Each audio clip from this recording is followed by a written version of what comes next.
Welcome to Angry Dad Sports. Welcome back, as Jason likes to say. We've been here. You've Welcome been back. here all along, like Hotel California. Round three. All right. Here You we can go. never leave. We're really, I feel like we're really picking up some steam here. We're really moving fast now. Our last broadcast was only an hour and 40 minutes when we were. And it it's was still- supposed to be 25, nothing, 30. We still have nothing posted. So if you've Right. been following me at HighTop69 Tweeter, If you've on the Tweeter.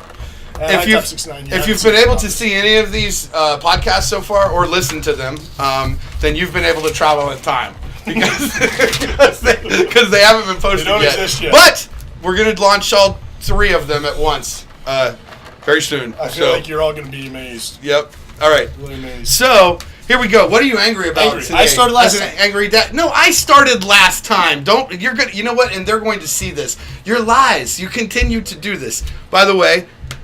Angry Dad Sports. What are you angry about as a dad? What are you angry about? Well, not as a dad. Just Oh. angry in general. Okay. Well, that's I've got obvious. I've got dad stuff later. Angry in general. When I am driving, there's plenty of things that bother me about driving. I don't even know where to start, but I'm going to start right here. When you pull up to any kind of intersection, it doesn't make any sense. If you pull up to any intersection and people don't accept the right of way, and they wave you to go first. Oh yeah, dear Lord, let me explain something to you. And it's frustrating because when I talk to my wife about this, she says, well, they're just being nice. I'm like, no, they're just being idiots. And all it's doing is slowing down everything that is happening in anywhere near that area. Everything is slowed down. If you have the right of way, pull up to the stop sign. If you're the first one there, that's the right of way.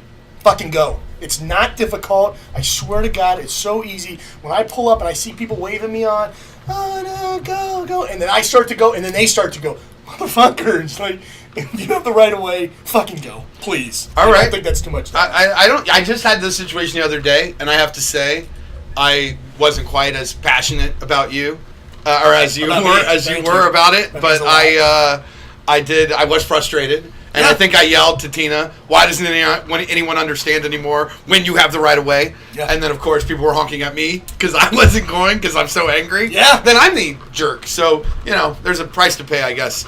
But what I'm most angry about this week, and this is an ongoing thing with me, is people that are obsessed with only binge watching things. Like, it's not worth even looking. How many seasons was it?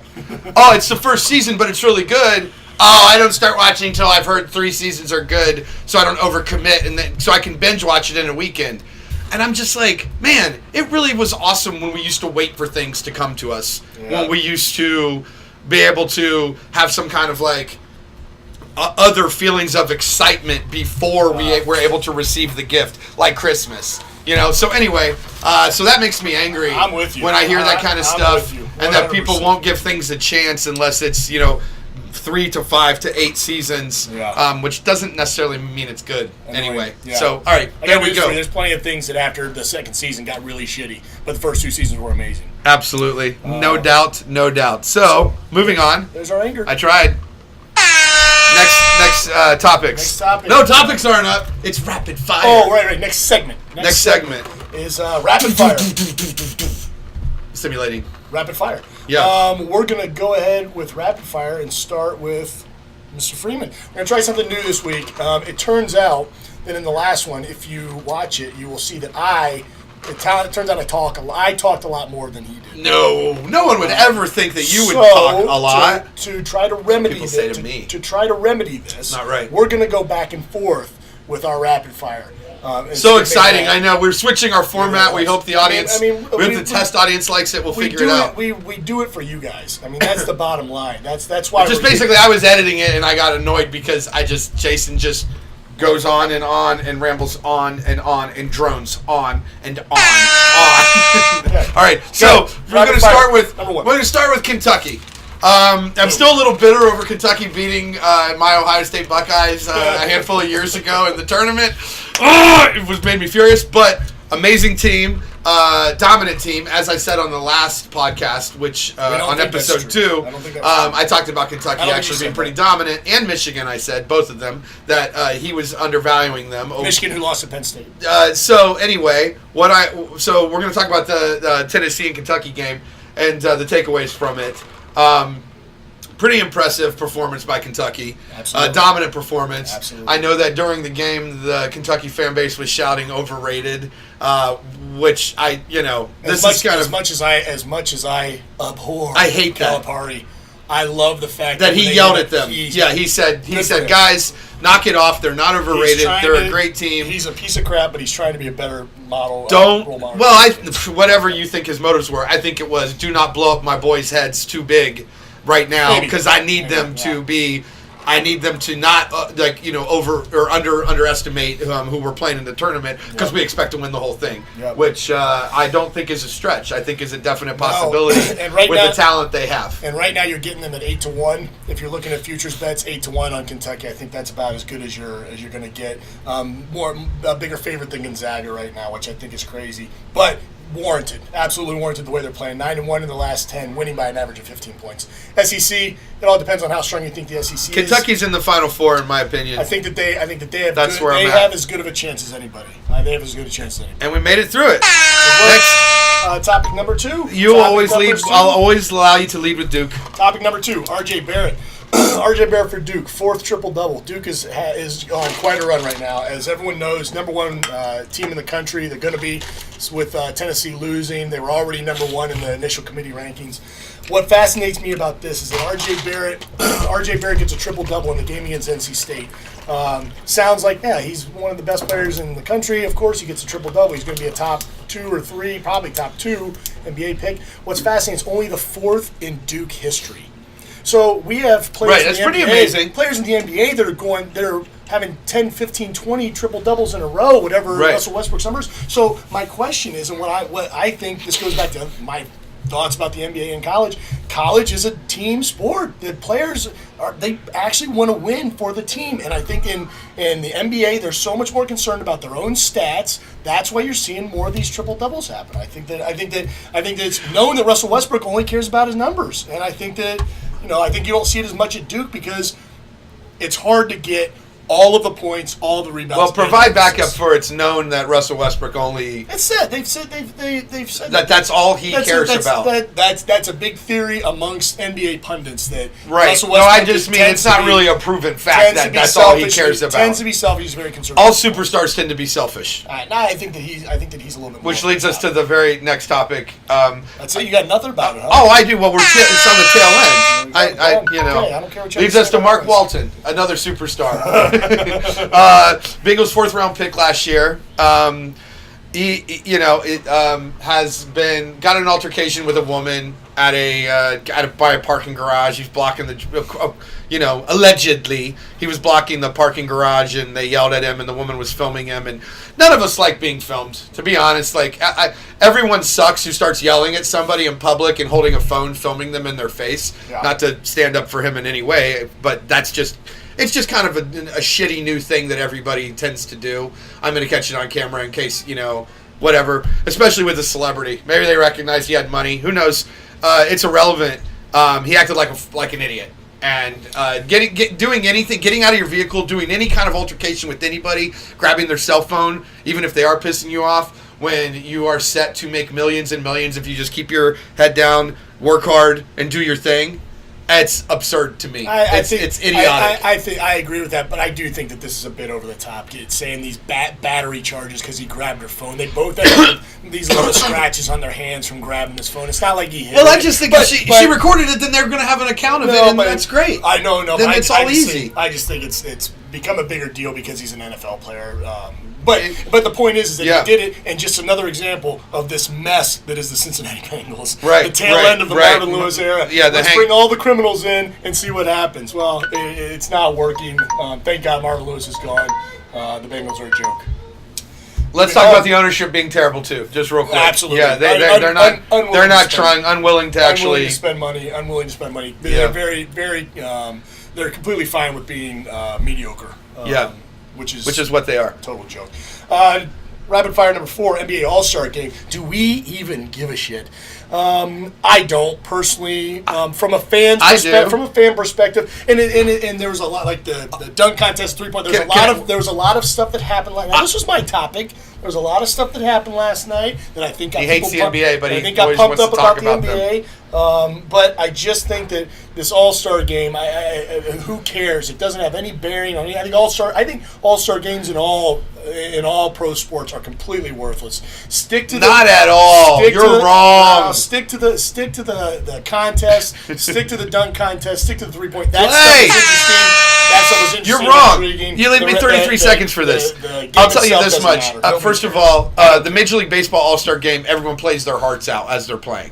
Period. It's maximum effort. So saying All-Star games don't matter, you're wrong. I think MLB does. MLB does. I also like the Major League Soccer model where they play other clubs from out of the country that are better than American clubs. So there are good games. There are good All-Star games. That's completely different. They're All-Star games. That's it. That's what it is. And when we come to the NBA, I have one thing to say about it. The dunk contest has been ruined. It is horrible now. No one even knows who any of the players are. Why isn't LeBron dunking? Why isn't anybody that's a name dunking? That's just wrong. No, they used to, and they used to take pride in it, and we're the old guys yelling at it and angry about it. But I'm actually angry about that. I don't disagree. I mean, come on, it was the coolest. I mean, it was amazing to see that when the stars were all playing against each other to dunk. Now it's just these YouTube guys can dunk better than these NBA players. Not the dunks. Some of them can. They can. The dunks they did last night were just as good as anything you're going to see. But that's debatable, man. Some of these YouTube dunkers are unreal. I think a lot of the here's the thing is that I don't even think that some of these big stars, LeBron and Steph Curry, they can't do these dunks. I think that's why they're not in it, because they can't do these dunks. I'm not saying LeBron now needs to. When he'd stop, you know what I'm saying? There was like a time. Did Jordan do it?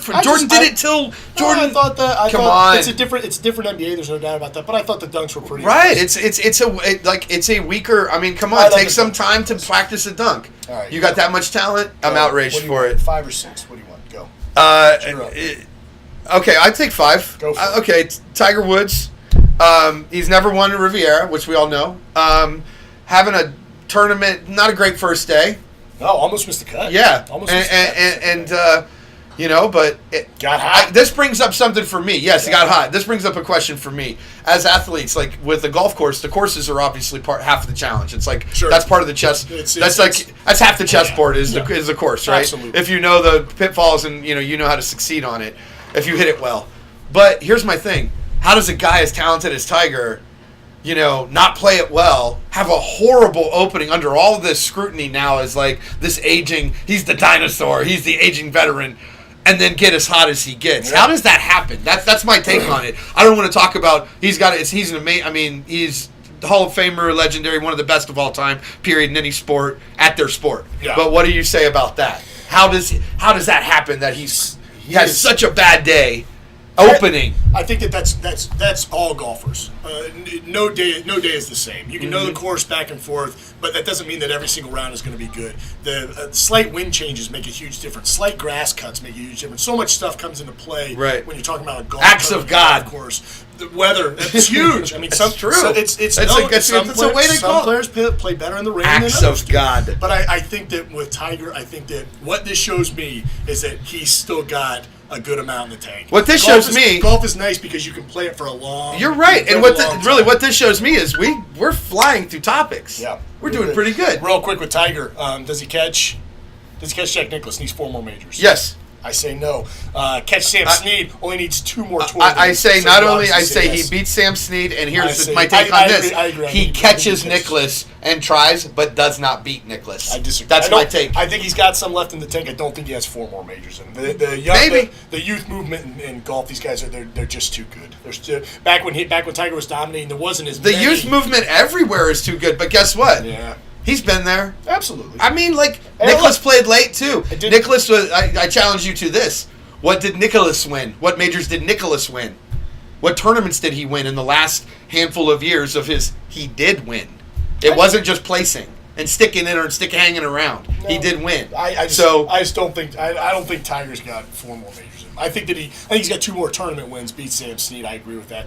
4 majors is a lot. That's a lot to ask someone's 40 years old. 44 years, 43 years old, something like that. It's Tiger Woods. Moving on. Don't doubt him. He's like Vince McMahon. I told you. Told you last time. Don't doubt Vince McMahon.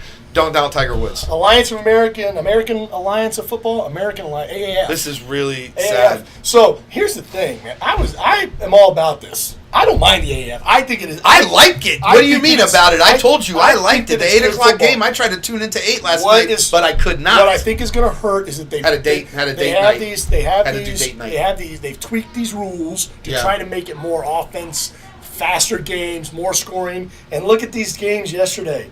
12-7, 20-18. They're not scoring the way that I think people expected this league to score. Yeah. Now I don't mind it because I think that. But I like the additions to the chips and like all the. I think you're seeing good football, and I think you're seeing guys that are trying to get back to the NFL, so they're really playing hard. And here's the deal. Good point. That was my point. But here's my other point.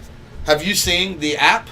And what the I've not looked at it, the potential fantasy, and what they can do. I think and that they've got like the NFL has chips in the helmets too. They're all doing this new basically the technology. They have nothing to lose, right? Which is why I told you last week that McMahon, do not doubt the XFL. They're using technology with a fan base of wrestling fans and fans across. I'm just telling you, man. But that was the same theory the last time. No, what technology? Be fair, technology wasn't there. No, you couldn't do what you can do now. No. I agree. They're talking about measuring the impact on hits. I know, but like how hard they're hitting people and being able to show that on the players and like on their apps and like all. I mean, they're saying the potential for it. Football, it's like a video game almost. If it gets better and it's good and exciting football, then I'm fine with it. I'm just saying McMahon's been there, done that, and he wasn't able to do it last time. Stop that from saying that. I'm not sure it's going to be any different. All right. Hey, that's pretty good. Pretty sweet. I'm impressed. Pretty sweet. That is segment number 1, rapid fire. You're disgusting. That is disgusting. You disgust me. All right. Okay, we ready? Well, not after you pour that, although I've got the bottle on mine. And we're back. Hi. Welcome back to Angry Dad Sports. Yes. It's good to be back. I feel good. After that long Here we go. Here we go. All right, next. Segment number 2. This is the craziest segment that we do here. Jason named it weeks ago. Brilliant. It's called Topics. I'm an English major. He has a degree from John Carroll University. Don't bring John Carroll into this. John Carroll's a fine school. Topics. Don't let me be the judge of what you think about John Carroll. They just place, not fine people out into the graduates out into the world. Certainly some questions. London Fletcher, John Carroll University. Hey, lots of that's fine. It's all Daniels, right. Man. What about Pulitzer Prize winners? Scientists. Probably a lot of those. Okay. Here we go. Topics. Go. First topic is Colin Kaepernick settled lawsuit of collusion with the NFL. Of course. And, of course, they settled because they would never have wanted emails and things to come out. And the man was rich before, as he indicated, by wearing his money socks to his contract deal with San Francisco years ago. Stay classy. And he has now settled for, I would guess, way more than that contract. I mean, I just don't see the NFL, and I don't see his attorney, who's been speaking out now about this, and I guess trying to drum up support now that he's made peace with the NFL, whatever that means. Is the thought that he got out of this what he needed to get out of it? So this settlement, like, is that why he accepted this settlement and didn't go as far as he could? Is it to Victor? Did he say, you know what? I don't know this. We're relying on the system now. I don't know if I can actually. I'm not 100% positive I can win this. I've got my voice out there. I've got my I think things are out there. Yeah, I think personally, we're paying more attention to things. I mean, I just think the way that these things generally go is that one side has information on another. And it just is not, it doesn't want it like the Jeff Bezos, like Amazon thing. It's just information you really don't want to share with everybody. Kaepernick's team. She wasn't single for very long. Right. I think she's already dating somebody. Unbelievable. Well, I just think so. At the end of the day, what I think is that the NFL could afford to settle if they did something wrong. And Kaepernick's people felt if indeed the NFL did do something wrong, they were going to get the most money and make the best strategic play for him as a career and let's just say he's a public, he is now a public figure. Yep. And, the last thing you want to happen as a public figure is to be email every text, everything coming out that was ever mentioned about, the NFL on your side. So but they can do that in a turn. I mean, they can do that, but by signing a confidentiality agreement, it's all done. No one can talk about it. If they break it, then they will violate the rules of it. That's an interesting point, though. I didn't think about that because to me, that makes it sound like maybe Kaepernick had this guy that is now, the face of stand up for what you believe in. Yeah. Did he have stuff to hide that he didn't want to come out? I don't. I just think that both sides are going to get as aggressive as they can possibly get with private investigators when people have money. And it was in no one's interest clearly they settled. So it was it was not in the mutual interest of both parties to keep it going. Because let's get that straight. They settled. Both sides settled. Yeah, they settled. Both sides settled. They settled, and there's been a confidentiality agreement ordered, so they can't talk about it. The NFL people's side is jumping on saying, he gave up, and his side is saying, yeah, see, they settled, so they were obviously wrong. They were wrong, and they didn't want. And at the end of the day, the NFL made a calculated decision of this is going to be worth this much to us to settle it and be done with it, and make sure no one speaks about it. Hence the confidentiality agreement. Neither one of us are attorneys. This is just clearly the way that it works. Yeah, in life, if you've seen some certain things. They added this confidentiality agreement where neither side is not allowed to talk about it. They can't divulge any information from it, and they can't. I probably seem like I am twice as intelligent as I was the last Trust me, you don't. Broadcast. You don't. But you seem the same all right. Well, good. But take it back to now. Let's bring it back into what this means to the NFL now. So his lawyer comes out, says he absolutely still can play, still wants to play. My question is, it's not even about anymore the circus that comes along with him. I feel like that's kind of subsided. I don't think that's the issue anymore. I'd be interested to see if he's still kneeling. You don't think that's the issue anymore when Rihanna and other people are tweeting out, support Colin Kaepernick and do not play the Super Bowl that took place about a month ago. No, that's not what I. No, that's not what I mean. What I mean is I think he's highly volatile to the NFL team still. Do you think so? I think all of this stuff. I think Eric Reed, the way that he got his $22 million on his contract, and good for him. Volatile how? Like fans won't watch their team. I think he's a polarizing figure. He's a polarizing public figure, and I think that there are people that are very passionate about the reasons behind why he decided to kneel and shed light onto what he thought was injustice, right? I guess my point is, or injustices, period, which there are obviously that in that world. I guess what I'm thinking is that he's not as poisonous to a team, for lack of a better word, now than he was when this all happened. When it was an ongoing litigation with the NFL. No. I'm saying he was definitely before the litigation. Okay. Before that, when he first started the kneeling and it came up, he couldn't find a job anywhere. People were saying, it's because of collusion. Before the collusion case started, I got you. I don't feel like he's as dangerous to a dangerous is such a terrible word because toxic or maybe risky or risk to their fan base. Public perception. Risk to their fan base. The team's public perception, I don't think would be as bad now if they bring him on. Well, let's be honest. Look, at the end of the day, I think that a team that needs a quarterback, that he can still play in the NFL. That's my opinion. So, I mean, I don't think. I think it's kind of absurd to think a guy that went as deep as he did. And in watching what are they going to attribute to the coach? Well, he's really been successful in Michigan, right? So give me a break. So as far as numbers, 6 years in the league, QBR hovered between 60 and 70, so a little above average as far as QBR goes. He'll be 33 this year, starting to get up there. I guess what. Are you looking at him coming on as a starter? Are you looking at him coming on as a strong backup for maybe an older starter, like a Tom? I know they brought. They brought up the Patriots. They brought up the Patriots because Brady's going to play for. But he does. But that system is not a system friendly to. I don't understand why they would bring up the Patriots. I mean, his attorney clearly is trying to shape a narrative by bringing teams into it. He shouldn't be discussing that. I totally it's like it's just a total douchebag agent attorney tactic, which they all use. Panthers, you brought up the Panthers too, though, and I think that makes sense because of Newton's injury. It's still a different system. It's not a. I mean, I guess it's a mobile quarterback because of the way that the offense is set, but like Kaepernick.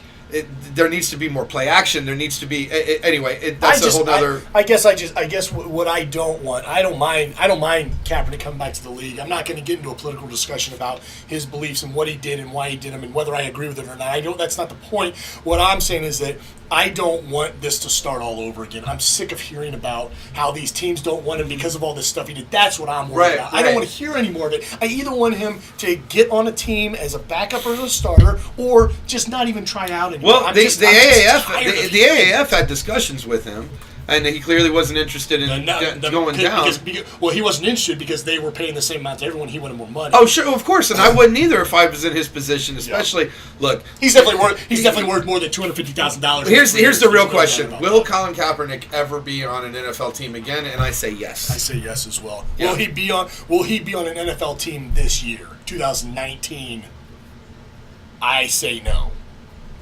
I say that he's got to prove that he actually has still been focused on football. He's been working out. He's been staying in shape. Yeah. Like I think that. Maybe injury in the middle. You want to know? You want to know for whom? Did we have a bell on here? Oh, the boxing bell. This is for whom the bell tolls, right? This is for whom the bell tolls. Anyone in the NFL that is 30 or over. Period. Because there is a new wave of young, fast, smart, strong. With better technology and programs in place at like Oklahoma, Alabama, Ohio State to basically train them for the NFL. And so when you have that competition every year and you have those little young pups biting at your heels, every single 6 months that passes, Colin Kaepernick is more irrelevant to the NFL. I agree. That's my opinion. I agree. So if he doesn't play in 2019, then I don't think maybe he will play again. I say yes, he will play in 2019. He'll be on a roster in 2019. I say the only way he plays in 2019, I say he's not on a roster to start the season, barring an injury. I think the only way that the only way he's on a roster in 2019 is injury. So someone's starter, someone's high profile backup, somebody goes down. I just hope that he's capable of reconciling like his everything politically and socially that he wants to accomplish with being a teammate with people. I totally agree. Because like at the end of the day, there are some of these players on teams that they just want to play football. And they just want to play and they want the team to win. Sure. And they want to win and that's their heart. That's their heart. They just want teammates that are for the team and they're all going to be together. And he's not doing it just to keep getting his message out. Well, and I don't think he would be doing it. I think he wants to play football, but in the same vein, that's a weird thing to reconcile. Like we all have to do it as grown men. As fathers, especially, you got to compromise something with your kids and with what you want and what good for everybody and blah blah blah. And you just got to kind of learn it just can't always be about your agenda, and that's it. I agree. And for the record, I don't think that he's not on a roster because of the political side. Oh, me neither. I just think that he's got to prove to the ownership and to the rest of the league that he still is legitimately interested in football. That's all I'm saying. Plus. Circus, Afro circus, Afro circus, Afro, polka dot, Afro. I love that Afro. Don't ever cut it. Don't listen to anyone that tells you that that's why you're not getting. He's great. He's a good looking man with that Afro. Keep the Afro. Looks good. Good for you with that. Don't give in to what people those want cash you to do socks with were pretty awesome too. Don't give in to what people want you to do with your hair. It's a little different than what he is than what he's portrayed now. Segment still on topics. What I want to get into is topic number 2, Major League Baseball offseason. I mean, what a disaster this is turning into. I get excited. Disaster for who? I love for the fans or who? I love baseball. I think that I love the sport. I love watching the sport. Some people think it's boring. I disagree. I think it's fun to watch. And I like the offseason. I like the free agency. I don't mind players going team to team. I like free agency. I like players being able to go out and get their worth based on the rest of the league. I appreciate that. But then what's going on What's going on right now with Machado and Harper not being signed yet? And I think that it looks bad for the league because the owners are very obviously not wanting to get hit with this luxury tax, and so they're waiting them out and hoping they come down from the money that they want. Yeah. Now, the argument is not, do players make too much money? That's not the argument. I think that everyone agrees. We think, as a whole, professional athletes probably make too much money. I feel like that's... Well, then maybe the owners make too much money, too. I agree. No. But the point is that, it's hard when you have all these societal problems and economic problems, and we're arguing about whether or not a player should get $290 million or $300 million. That's not. It's capitalism. This is capitalism. That part of the argument is not supply and demand, my friend. That Supply part and of demand. the argument is not missed on me. But what I'm saying is that if the market value for them is $300 million, they should get $300 million. These owners should not be allowed to wait them out and hope that they come. They just don't. Not allowed to wait them out. I didn't say not allowed to. What did you say? I said I don't think the owners. I said I don't think the owners should be allowed to wait them out. Meaning that I don't think that it's fair to these players that owners are saying, well, I just don't, because there's only a certain amount of teams that can pay. I can't fathom this. There's only a certain amount of teams. So then, what happens to someone's price? So you have a shit ton of steel. You can only sell it to so many countries. Well, at some point, you got to make some decisions. So I guess what I'm saying is, the owners, if you own a business, you can do whatever you want. You just got to be able to deal with the as long as it's legal, as long as it's good with the unions. But with this, you're being fair. But what's not fair about this is there's only a handful of teams that can pay $300 million. That's what's not fair. But why is it his? Is it the? So is it the? Tell me a team that can't pay the million. Well, the White Sox sure can. Well, because they don't spend any money. That's what you've showed me. So but let me ask you this question. But no, I'll let you do that because you did this great research on it. But here's my point, right? So suddenly there are teams excluded from even being in the bidding, right? Because they're just out of it. That's their fault. Like, I'm confused. So, like, if you command more than someone can pay, then you will go unpaid that portion of what can't be paid. But if that's your value, then according to who? So I just think that according to what players of your stature make. According to what the league according to what these players have made. You're getting so angry, and it's such a ridiculous, at the end of the day, statement. It's not ridiculous. Like, a lot of players are not getting signed because owners aren't willing to pay what their actual value is. So they're not over. So maybe these other people have been overvalued. But we're past that. But I'm saying no. You're assuming that the value placed on like a Bryce Harper. That means as soon as Trout comes up, like which next year or when he's up for his contract, he will be the top paid because he's better than Harper. And there's no doubt about it. I mean, I don't even know how anyone can argue that. He's better than Harper, and he's more durable. So at the end of the day, and I love Bryce Harper, but like at the end of the day, it becomes this bizarre thing where it's like, well, I won't even take. It's like Le'Veon Bell. Well, I'm just going to not even play anymore because I'm worth more than what you'll give me this year. And it's like, it's an insane. This is really turning me off to sports as a fan. Okay, and it's not just the owners; it's all of it. It's it's making me want to watch college sports. Which is corrupt, but not as corrupt yet. I already do. So yeah, I already am on the college side versus the pro side. I watch more college sports than I watch. I love MLB. Sports. You know that. But that I'm. I guess what I'm saying is that it's the problem with the way that teams spend, and I think that we're going to see this when it comes to when the collective bargaining agreement comes up in 2021. I think that we're going to see they're going to have to instill some type of spending floor. We're seeing, like you and I talked about this in our production meeting. Yep. Mm-hmm. So the Tampa Bay Rays made $219 million last year in revenue. They spent $51 million on players on payroll. Yeah. $51 million. So they took in $169 million. And what's the franchise worth? Franchise is worth $900 million. Yeah. So it's been appraised at $900 million. They're in profit $219 a year. Right, as of 2018. That's not profit. That's their revenue. Oh, their revenue was. And so 51. That's what they brought in revenue. So they spent $51 million. So what? They have an operating cost of over $150 million for the operating cost for the rest of the organization, including everything they spend. Definitely not that much. I mean, I'm saying that. No, I'm saying. Yeah. Right. What I was saying it as, okay, so what's left would be the operating cost and then the profit. That would, of course, why do you own a business if you don't want profit? So that gets into, I don't love these teams like the Yankees and the Red Sox and say, I don't care, we're the only team that can afford you, but we're not paying you that amount of money because we're going to hit this luxury tax and then we're going to have to pay to the league and that's going to be dispersed amongst other teams. I don't like that there's a handful of teams. I would never give it. Hang on for a second. Never pay the luxury tax. Ever. If I were a team. Never. Fine, and so that's what these teams are saying. We're not going to go over this. We're not going to pay this luxury tax. We can't pay you. But there's only a handful of teams that will spend $300 million.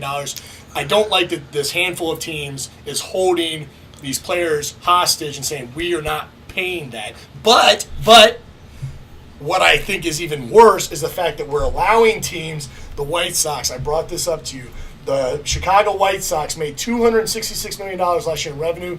Team is worth $1.5 billion. 16th on the list as far as what they're worth. Right. And they were 27th in payroll, only spent $80 million last year in payroll.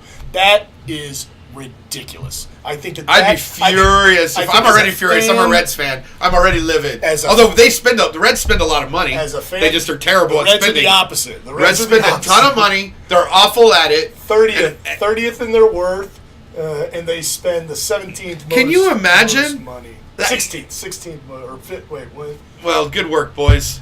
Way to 15th most. The Reds just don't. I never get mad at the Reds for not spending money. I get mad at their decision making. Yeah, poor decision. They were in the run for JT Realmuto. They didn't get him, of course. The Phillies. bottom line is there is a very good chance. There's a very good chance that we're going to have a strike in the middle of this baseball season if something doesn't get figured out with these free agents. Now, people like Justin Verlander, who's getting on Twitter and tweeting, "Oh, there's 100 free agents out there. Nobody signed them. The owners are so horrible." Problem is, he's lying. There's not that many. They're estimated at about 50 of these players he's talking about. Players that have spent at least 6 years in the league, are MLB caliber players. So Verlander's shooting him in the foot and hurting the Players Association by exaggerating. Anti-Verlander rant right now. It's just it's not anti-Verlander. It's not anti-Verlander. It's just his comments. It's just unnecessary.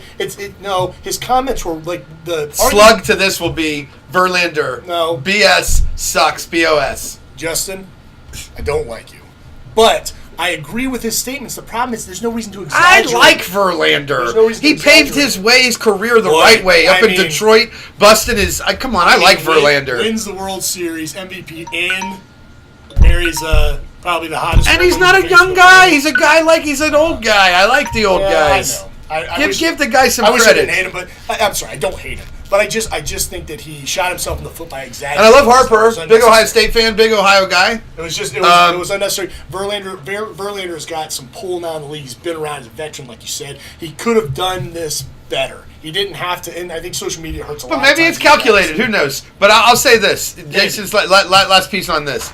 So the thing that bothers me about all of this is what Jason was saying, that the teams that do have the luxury tax that have been hit with it, they win the World Series. Yep. Like, what are we looking at? Or they're in it, right? Who's at the top of the Sox, Dodgers, payroll? Top Yankees, payroll: Yankees, Cubs, Dodgers, Cubs, the Giants, Red Sox, and then we get to the Mets, which is really sad for New York fans. The Angels are up there. The Cardinals, of course. Yeah, and Phillies now, and the Nats. By the way, and look at what. Interestingly enough, look at the Astros. I know. Who's running the Astros organization and why? Doing it right. Yeah, I was going to say. Right. Well, the Sox have been doing pretty well, too. Hovering around the middle. The Sox have been doing pretty... There's a big disparity between the Yankees and... Wait a second. It's a 20... So it's 23 or 33 and 20... So it's $54 million disparity between the Red Sox and the Yankees, and the Red Sox have owned the Yankees the last couple seasons. Now this just went down because the Yankees dumped players, and plus they just signed Severino, so that numbers, and it's debatable. Their payroll's going to be up a little bit more. But it's also debatable too that like in the last 10 years, look at the A's. Where are the A's on that? Low. Right. So I mean, they're right down there with the.